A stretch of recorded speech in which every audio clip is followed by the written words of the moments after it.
السلام علیکم ورحمۃ اللہ وبرکاتہ نحمده ونصلی علی رسولہ الکریم اما بعد۔ آج کا سبق سن لیجئے۔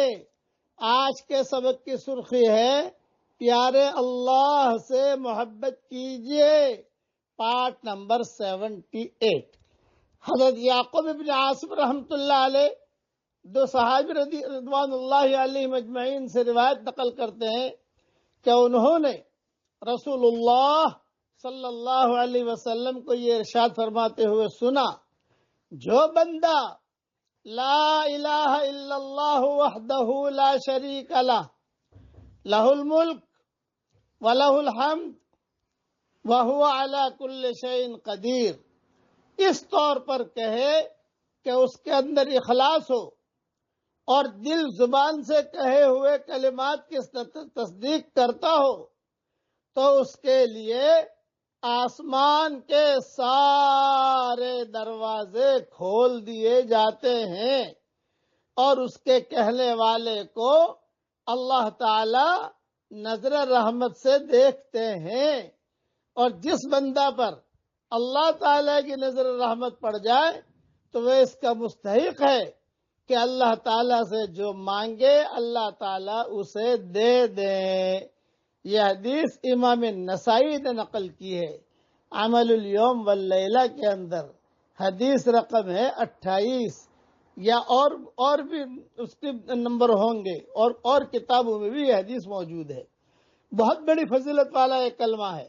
اب میں آپ کو پڑھا رہا ہوں، دھیان سے، اخلاص اور دل سے، زبان سے کہہ رہے ہو اور دل میں بھی اس کا یقین ہو کہ میں سچ کہہ رہا ہوں، سچ کہہ رہی ہوں۔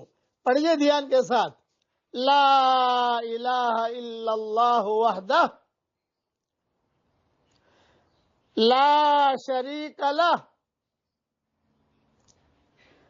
لہ الملک ولہ الحمد